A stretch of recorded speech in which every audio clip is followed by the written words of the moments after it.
Today we are making tinctures and drying some herbs to put on our shelf for tea.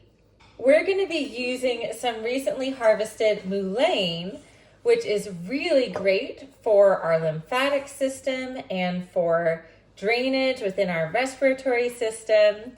And we harvested some fresh in our garden and dried it. So we've got this big batch here that we are going to prepare for tinctures.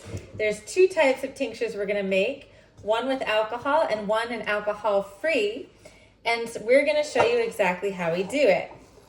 Before we get started, make sure to subscribe to my channel for more homesteading and health, all holistic content.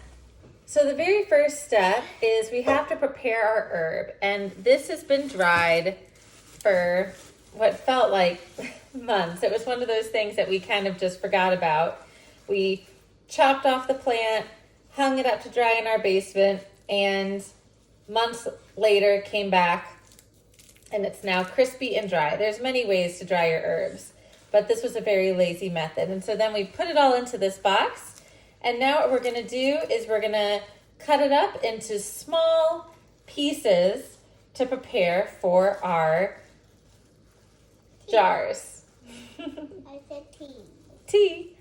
Well, we are gonna put some in a little jar for tea too, but we'll show those three methods. So the easiest way to prepare this to start, at least for this particular plant, because it's got such a thick stem, is to literally just de-stem it by grabbing the stem with your hands and pulling on both sides. Technically, you could use the stem in the tincture, but since I want to chop this up, I'm going to de-stem it because it's very hard to get the stems themselves sort of chopped up. Let's talk a little bit about the herb that we're using today. This is mullein, and it is great for respiratory health and lymphatic drainage. There's a common variety that you'll see all over the United States that is fuzzy, fluffy leaves and can be great for toilet paper, but that's actually not the native species here. There are two varieties of mullein. One is Greek mullein, which is Verbascus olympicum, and that's the one that I have here that I had seeds from. The one that you'll see growing all over the US is called Verbascum thapsus or thapsus, and that's the one with the really fuzzy leaves. There's no real difference in terms of its medicinal qualities, and there's no real competitive nature between the two species. So I am going to save some of this dried cut up material to keep on my shelf for teas as needed. But the first tincture I'm going to make is an alcohol-based tincture.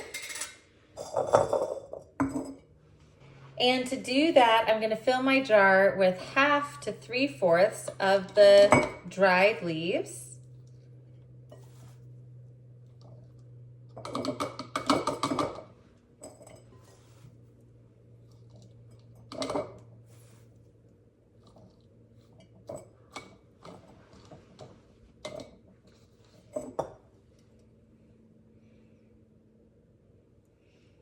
That's about 3/4 way. And then I'm just going to use pure vodka to fill all the way to the top.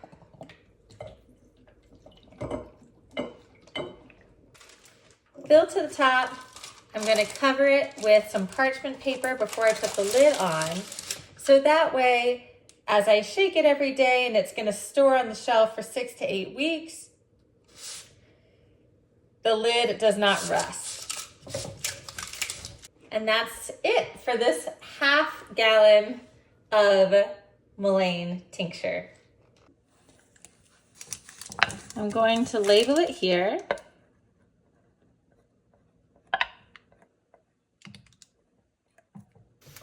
I'm gonna set a reminder on my phone and my calendar to check this in 6 to 8 weeks, but I am going to be shaking it daily, and in the meantime, placing it in my cupboard, which is usually a dark, cool, dry place to store for the next 6 to 8 weeks.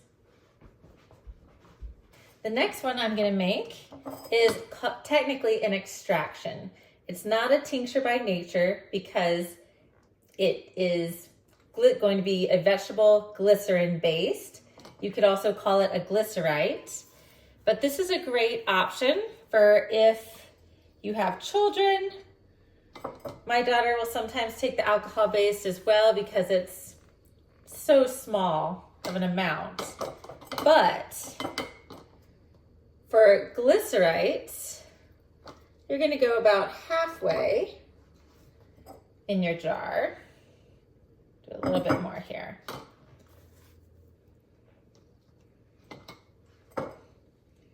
That's about half. Now for the glycerite mixture, I am going to do 3 parts vegetable glycerin. I've got this organic vegetable glycerin here that I'll link below, to 1 part water. So I'm going to pre-mix this on the side first and see exactly how much glycerin I have to work with here.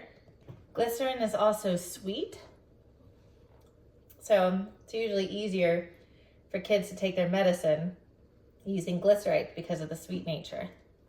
So I have about 4 cups of glycerin, and I'm gonna eyeball about what 1/3 would be in order to measure out how much water I need to do. So if I were to try to divide this into thirds, I'd get about that much. That's how much water I'm gonna add to this. So now I've added about 1/3 water, and we're gonna mix that up before we pour it into our mixture here.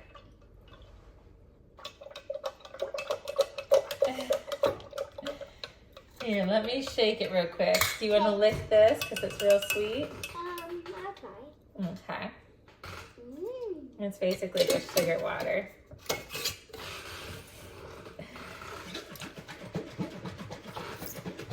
And now we're going to pour it in. Is it still good? What's still good? That. What do you mean, is it still good? Still yummy. Yeah, but now that you licked that, we don't need to put it back in. Do you want to help me pour it? It's kind of heavy.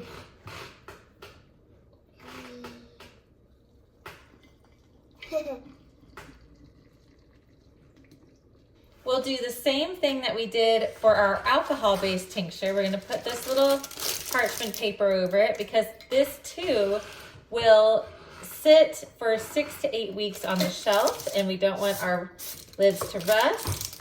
And now that I've got that nice and tight, I'm going to give that a good shake.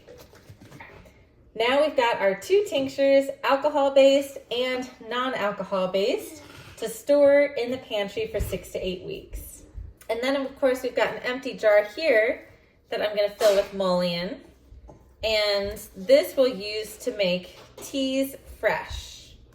Here's a little sneak peek into my pantry where I have a bunch of different seeds and leaves, all medicinal and culinary, some as well, that I use to make fresh teas. What I really love about this little mini apothecary is that you can make teas based on your needs. So whether it's allergies or a headache or just stress and relaxation, blood pressure, it could be whatever. It's very easy to find what herbs work best for whatever it is you're feeling, and then put together a mix that you need based on what you actually need, and it tastes great. Now, let's see if I will have time to complete this video and show you what it looks like to actually strain these tinctures. But all that's needed is a strainer or cheesecloth and some small dropper bottles. Technically, the best bottles you can use are amber because the less light comes in, the less it oxidizes the material, but these glass jars are just fine. And my dropper bottles will either be a blue glass or an amber glass. I'll compost the remaining scraps. I'll label my tincture bottles, and I'll have them on the shelf, and they'll be good for years. I hope you found this process very easy and simple. I've been intimidated to do it for a long time, but it's actually really easy. If you did enjoy this video, please like it and subscribe to my channel for more homesteading and holistic health content.